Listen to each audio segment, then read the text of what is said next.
जय श्री राम। भजन भागीरथी के अहविरल पर्वा में आप सभी का तहे दिल से स्वागत। नवरात्रा के पावन पर्व पर आप श्री को राज राजेश्वरी आद्याशक्ति माँ जगदम्बा की जय। आज इंदावटी के महान संत का विषय है, दूसरा दिन है आज दूसरे दिन बीजा बाबा और बाघ भारती के साहित्य श्री विग्रह का दर्शन करेंगे हम लोग। इंदावटी का श्रेष्ठ, इंदावटी का मुकुट बेलवा, जहाँ इंदावटी प्रतिहार वंश की, अखिल भारतीय प्रतिहार वंश की कुल देवी माँ गाजना साक्षात विराजते हैं। उस भाकर की तलहटी में, वडाल भाकर के पास में जो एक दिव्य और भव्य धाम है, वर्षों पुराना बीजा बाबा का, उसके विषय में, और वहाँ एक महंत रहे बाघ भारती जी के विषय का श्री साहित्य का श्री विग्रह दर्शन लाभ अपन करेंगे। एक ऐसा सुरम्य और रम्य तपस्थली है। तो बीजा बाबा साक्षात शिव स्वरूप थे, स्वभाव से भोले, दयालु, कृपालु, दीन दुखियों की सेवा में हरदम तत्पर रहने वाले कैलाशनाथ के अवतार थे, ऐसी भक्तों की धारणा है, मान्यता है। आपका अवतरण बीकानेर जिले में 18वीं शताब्दी के 7वें दशक में इंदा राजपूत परिवार में सारुंडा नामक ग्राम में हुआ। आपके परिवार वाले वर्तमान में कहते हैं उनके नज़दीकी में जो परिवार वाले हैं वो देवातु में कुछ एक परिवार है। सारुंडा बीकानेर में इंदा जंगल परदेश, रूपनाथ दर्शन दिया, कर दिया भगवा वेश। आप बचपन में स्वभाव से भोले की तरह रहते थे और शिव भक्ति में मग्न रहते थे। ऐसा करते करते आपने जरड़ा रूपनाथ जी की भक्ति पकड़ ली। सिंगाल धोरा जो बीकानेर में है, वहाँ ऊँट उटनियाँ चराया करते, और एक दिन रूपनाथ ने साक्षात दर्शन दे दिए और उपदेश देकर कहा, भक्ति कर। गुरु जी ने योग युक्ति बताई और आप जिस जगह गुरु जी मिले उस जगह तपस्या करने बैठ गए, इड़ग आसन धार करके समाधि ध्यान में मग्न हो निर्विकल्प समाधि तक पहुंच गई। कई वर्षों बाद आपका ध्यान टूटा। रूपनाथ गुरु मिल गए, सिंगाल धोरा माय, पद्म आसन जोगी बैठ रे, अखंड ध्यान लगाए। कई वर्षों के बाद में खुला जोगी का ध्यान, रूपनाथ कृपा करी, हो गया अनुभव ज्ञान। समाधि खुलने के बाद आपने दिव्य दृष्टि लगाई। मारवाड़ में बेलवा नामक ग्राम में बडाल भाकर पर साक्षात शिव शक्ति क्रीड़ा करते हुए आपको ध्यान में दिखाई दिए। सिंगाल धोरा धुन आई, बडाल गिरी मारवाड़, रमणीय तप स्थली में शिव शक्ति करे विहार। बीजा बाबा पल में बडाल भाकर आय, शिव शक्ति थे खड़े, धुना दिया धुकाई। स्वामी जी मारवाड़ की ओर रवाना हो गए। सीधे आकर बेलवा बडाल भाकर पधारे, समक्ष शिव शक्ति खड़े देख पैरों पड़े, दंडवत प्रणाम किया। शिव जी ने कहा, यह संजीवन पहाड़ है, मैंने भी यहाँ कई वर्षों तक तपस्या की। पांडवों ने वनवास काल में समास्त क्या तपस्या की, और भक्त मेरे साथ चल, मैं तुझे एक गुफा दिखाता हूँ। शिव जी ने बीजा बाबा को गुफा बताई और उस गुफा को तक्षक गुफा नाम दिया। कहा कि यह तक्षक गुफा है। गुफा में शिव शक्ति अंतर ध्यान हो गई, यानी गुफा कहते हैं कि भाकर के अंदर इतनी बड़ी है, इतनी बड़ी कि पूरा भाकर सजीवन है। कई प्राचीन योगी उसमें तपस्यारत हैं, ऐसी एक किंवदंती है, सुनी सुनाई पीढ़ी दर पीढ़ी। जहाँ शिव शक्ति खड़े मिले थे वहाँ पर बीजा बाबा ने धुना बना दिया और शिव शक्ति उस गुफा में अंतर्धान हो गई थी। बाबा जी एकांत स्थली में ध्यान मग्न रहते, कभी कपड़े पहनते, कभी यूं ही फकड़ अवधूति मस्ती में रहते, नग्न कभी राख बबूती में रमते। आपके पास काफ़ी ऊँट ऊँटनियाँ थी जो राई के ग्वाले चराते। आप निस दिन ध्यान में मस्त रहते। आप एक समय ऊँटनी का दुग्ध पीते। आप बाकी कुछ नहीं खाते। कभी कभी गुफा में चले जाते। एक एक महाबार नहीं आते। इस प्रकार तपस्या करते हुए एक दिन आपने भक्तों से कहा, मैं तो समाधि लूंगा, अब तो समाधि खोद कर तैयार करें। भक्तों ने समाधि स्थल तैयार किया। अब समाधि में बैठे। भक्तों ने कहा, बाप जी आप पधार रहे हैं, ऊँट ऊँटनियों की क्या स्थिति होगी। ऐसे करके भक्तों ने रुदन शुरू कर दिया। तो बाबा भोले शंभू थे। कह दिया कि जितनी दूरी तक बड़ाल भाकर दिखाई देगा उतने क्षेत्र में कभी भी अकाल नहीं पड़ेगा। भाकर के ऊपर महिला व भेड़ बकरियों को मत लाने देना। ऐसे कहते हुए आपने जीव समाधि ली। और जब तक इस बात को रखा तब तक ऐसा कहा जाता है कि वो अकाल पड़ा ही नहीं। बाबा साक्षात शिव अवतार थे। अज्ञानी जीवों ने पहचाना नहीं। झूठे प्रपंच व तू मैं करते हुए रह गई। जब समाधि ले ली तो फिर पछता नहीं। शिव स्वरूपी बाबा महिमा बड़ी अनूठ, कृष्ण जगत जानी नहीं, रह गई कथ कथ झूठ। बीजा बाबा का बहुत अच्छा चमत्कार है। ऊँट ऊँटनियों की किसी प्रकार की बीमारी हो जाती है तो बाबा के धाम की परिक्रमा कराने से ठीक हो जाती है। बाबा जी की आस्था से दृष्टिहीन को दृष्टि मिल जाती है। निसंतान को संतान की प्राप्ति हो जाती है। निर्धनियों को असीम धन की प्राप्ति होती है। ऐसी वहाँ के भक्तों की दृढ़ मान्यता है और हुआ भी है।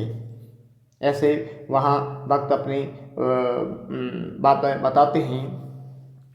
और अब तो वहाँ एक बाबा का नवीन दिव्य और भव्य मंदिर बना है। काफ़ी कुछ अच्छा दिव्य धाम बना है, नवीनीकरण हुआ है। वहाँ कई ऐसे तपस्वी साधु भी हुए। उनके बाद में भी आपकी गद्दी पर एक बाघ भारती नाम के एक समर्थ स्वामी हुए हैं, एक गिरधर भारती नाम के हुए हैं, एक अमान भारती नाम के महान सिद्ध महंत हुए हैं। और खरटिया महंत जी कृष्ण भारती देवी स्वामी जी के धाम में गद्दी पर 15 वर्ष रहकर साधना की।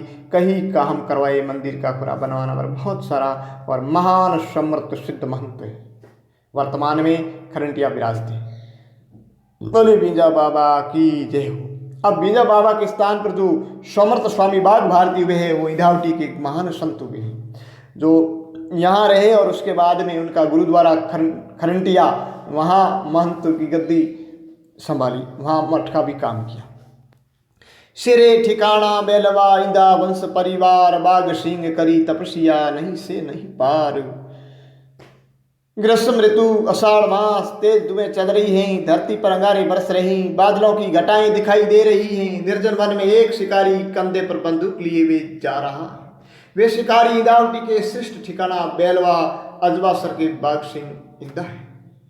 दिन भर घूमे परंतु कहीं हरिण नजर नहीं आए। दिन भर गर्मी से परेशान हो गए परंतु एक ही लगन कि अगले स्थान पर हरिण मिलेगा। ऐसा करते करते बड़ाल बाकर के पास पहुंच गए। लगभग सायंकाल का समय हो गया है। मन में विचार आता है कि अब घर चले जाएंगे। इतने में एक हरिण चौकड़ी मारता हुआ दिखाई देता है। बाघ सिंह जी कंधे से बंदूक लेकर निशाना साधते हैं। उस समय हरिण झाड़ी में दौड़ता हुआ दिखाई देता है। बाघ सिंह जी बंदूक को कंधे से उतार देते हैं परंतु सुंदर हरिण को देखकर पछताते हैं। पुनः हिम्मत करके दौड़ते हैं। सुंदर मृग दिखाई देता है। उसे मारने की पुनः इच्छा होती है। बंदूक कंधे पर रखकर निशाना साधते हैं। हरिण चौकड़ी लगा देता है। सामने एक साधु दिखाई देता है।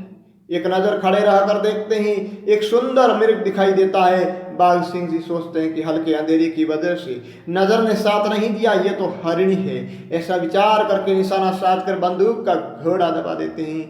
आप हरिण के स्थान पर पहुंचते हैं तब सामने एक साधु मुस्कुराता हुआ दिखाई देता है। अरे ये तो गुरुदेव बीजा बाबा, अन्याय हो गया, अन्याय हो गया।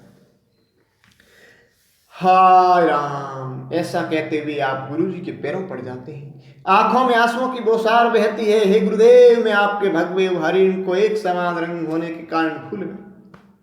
गुरुदेव क्षमा करें, क्षमा करें। गुरु जी कहते हैं कि तुम्हें गुरु शिष्य की सनातन धर्म की मर्यादा भावना थी, उनका अनादर किया। मैंने तुमको बात बता दी, तुमने स्वीकारा नहीं, आत्मचिंतन नहीं किया, केवल एक ही रट लगा रखी है, हरिण मारना और खाना। ये शिष्य, तूने ये मानव जन्म रूपी अमूल्य हीरा पाया, इनको क्यों मिट्टी में मिला रहा है? ये शिष्य, तू जिस काम के लिए आया है उठ, जाग और निष्काम में लग। आत्म कल्याण कर हरि जी के नाम की मारा, फिर ऐसा कहकर गुरु जी अंतर्धान हो गए। शिकार रमता बाग जी बडाल भाखर आज, बीजा बाबा करी कृपा हरिण बन चेताई।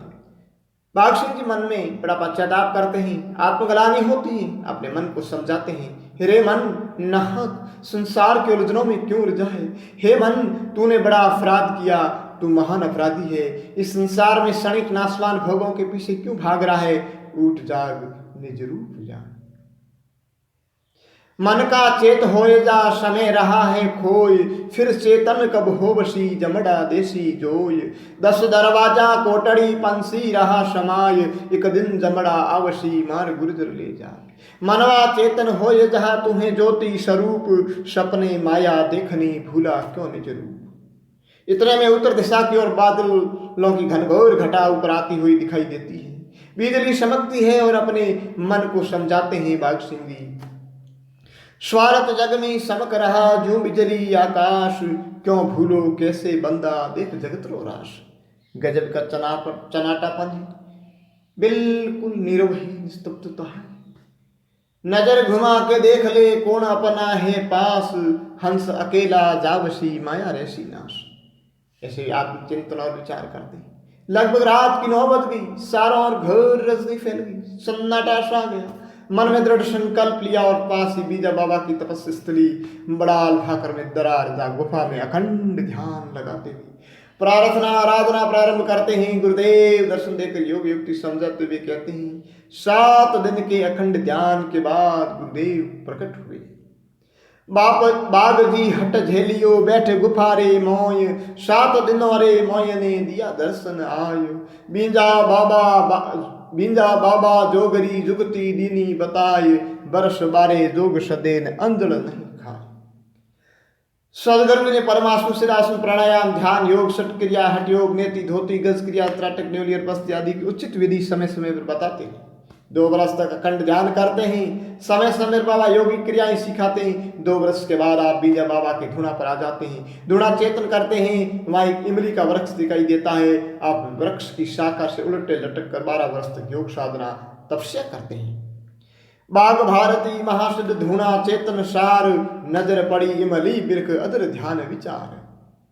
पुनः धुना पर आते हैं, वहां पर मठ की नींव देकर अखंड धुनी चेतन कर रहे हैं। आप कई वर्ष इंद्रावती के आसपास क्षेत्रों में सत्संग और प्रवचन करते रहे। एक बार जोगेंद्र भारती की तपस्थली खरंटिया मठ में ऋण चढ़ गया था, कोई भी महंत आता नहीं था।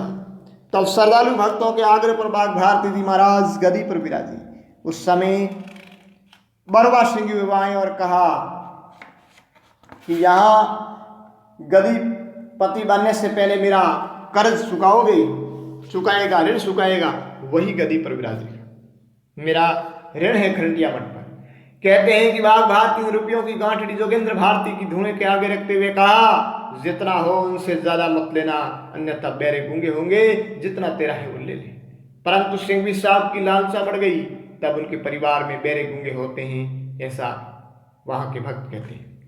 बाघ भारती महाराज जो रिद्ध सिद्ध दातार, खरंटिया गदी बैठ के कर्जा दिया उतार। बाघ भारती महाराज कई वर्षों तक खरंटिया मठ में तपस्यारत रहे।